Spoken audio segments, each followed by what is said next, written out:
Welcome back नाजरीन। आज हमारे साथ मौजूद हैं प्रोफेसर दानिश अवान साहब। रिसर्च के हवाले से बातें हुई, उसके बाद कॉलेजेस के हवाले से बातें हुई, गवर्नमेंट कॉलेज और प्राइवेट कॉलेजेस के हवाले से बातें हुई। तो मैं एक और एस्पेक्ट बताता चलूँ। डॉक्टर प्रोफेसर दानिश अवान साहब जो हैं वो एक बहुत अच्छे जो आर्टिस्ट भी हैं।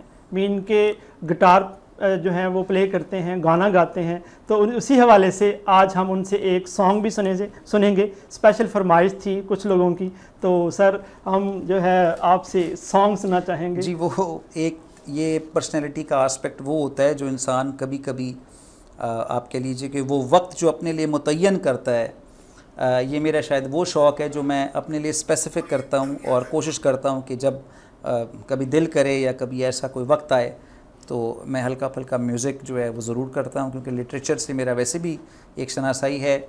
आज तक लिटरेचर के स्टूडेंट्स भी रहे हैं, तो ये जो फ़नून है, आर्ट से जो एक रिलेशन है, उसमें म्यूज़िक ने मुझे बड़ा फ़ायदा दिया इन चीज़ों को समझने में। हाँ जी। तो सर प्लीज़ ज़रा हमारे नाजरीन को एक जो है गाना ज़रा गा के सुनाइएगा।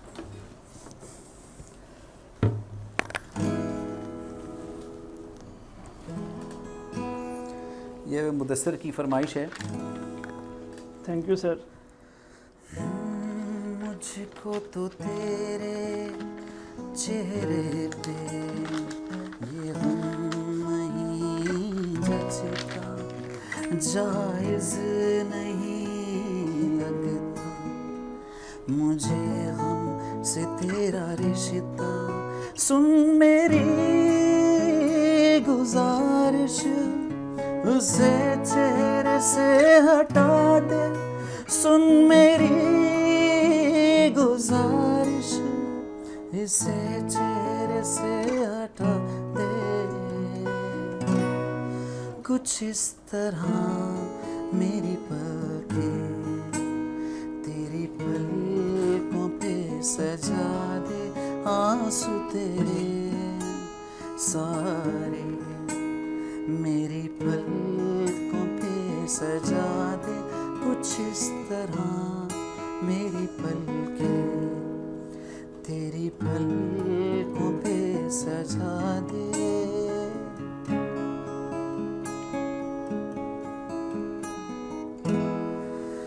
तू हर घड़ी हर वक्त मेरे पास रहा है, हाँ ये जिस्म कभी दूर कभी पास रहा है। तू हर घड़ी हर वक्त मेरे पास रहा है, हाँ ये जिस्म कभी दूर कभी पास रहा है। सुन मेरी गुजारिश, इसे चेहरे से हटा दे, सुन मेरी गुजारिश, इसे चेहरे से हटा दे। कुछ इस तरह मेरी पलकें तेरी पलकों पे सजा के, आंसू तेरे सारे मेरी पलकों पे सजा दे। क्या बात है जी, थैंक यू। होप सो आप नाजरीन ने ये गाना जो है आपने एंजॉय किया होगा। तो सर ये जो शौक़ है आपको कैसे मतलब इस तरफ राग़िब हुए, कैसे आया? म्यूज़िक का हल्का सा शौक़ उस वक्त आया जिस वक्त मेरी बर्थडे पे मुझे एक छोटा सा एक पियानो मेरी वालदा ने गिफ्ट किया।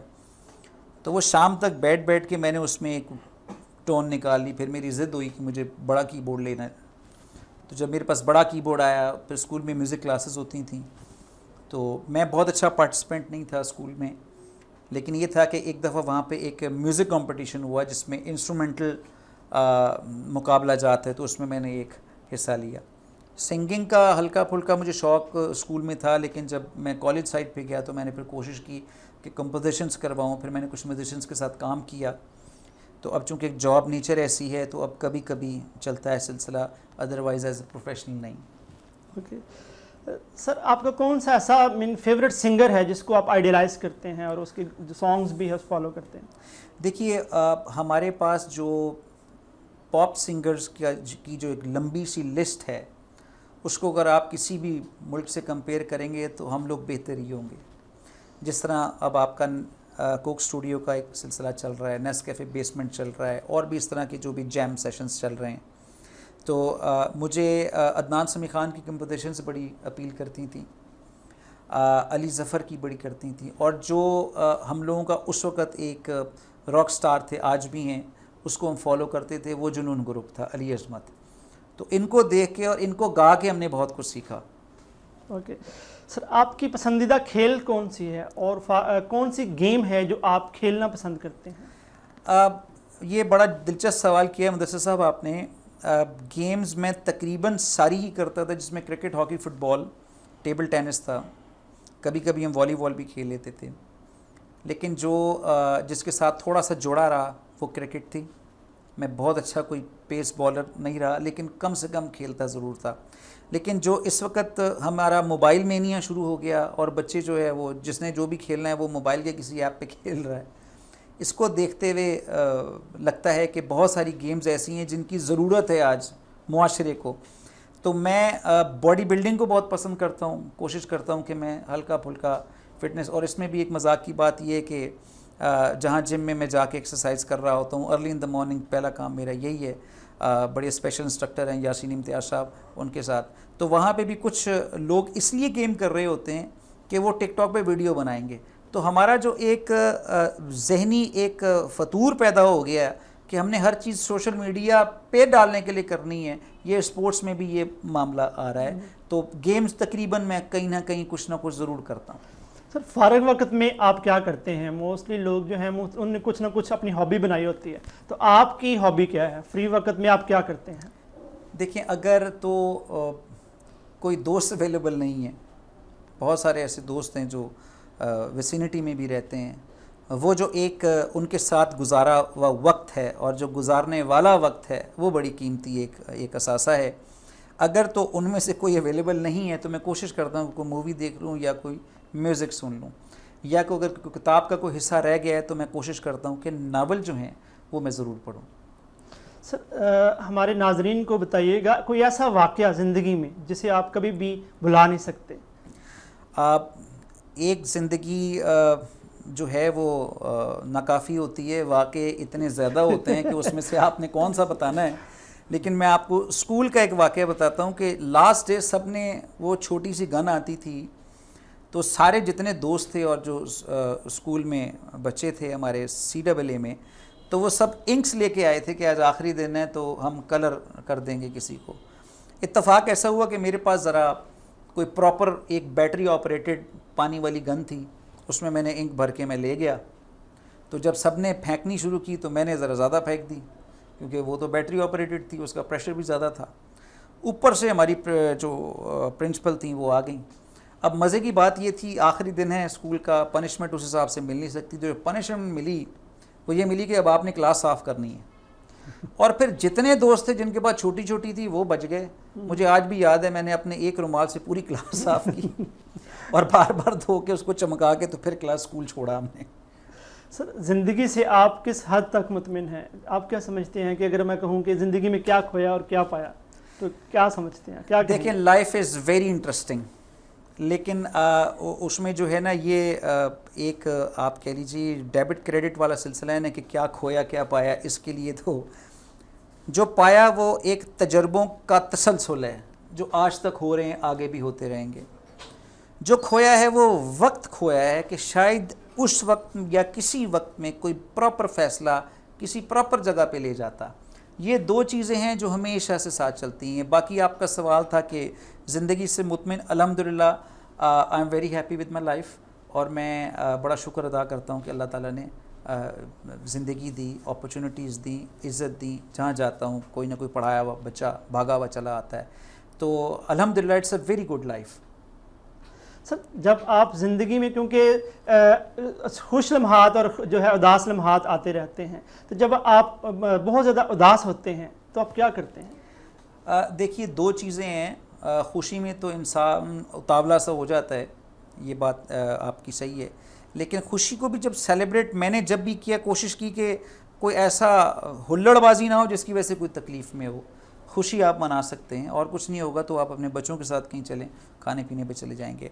ये जो उदासी के लम्हे हैं ये भी इंसान की ज़िंदगी का साथ साथ का एक हिस्सा है, एक अकाउंट है जो बाइनरी एक ऑपोजिशन में चल रहा है। मैं अगर हूँ तो मैं ज़्यादा खामोश रहना चाहता हूँ, मतलब ये एक मेरी इनबिल्ट आप कह लें इंस्टिंक्ट है कि अगर कभी कोई प्रॉब्लम या परेशानी है, कोई चीज़ ऐसे फ्लक्स में फंसी हुई है, तो मैं थोड़ी देर या ज़्यादा देर मैं अकेला रहना चाहूँगा और ख़ामोश रहना चाहूँगा कि उस वक्त में मुझसे कोई बात ना करे।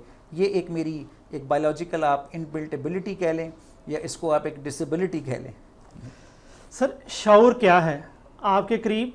शऊर वर्ड लफ्ज़ जो है वो क्या है, और हमारे शऊर टीवी के नाजरीन को आप क्या पैगाम देना चाहेंगे? शऊर को मैं ऐसे डिफ़ाइन करूँगा कि ये वो एबिलिटी है जो आपको चीज़ों को सही पर्सपेक्टिव में देखने के लायक बनाती है। इसीलिए तो इंसान और जो जानवर का बेसिक फ़र्क वो सिर्फ शऊर का है।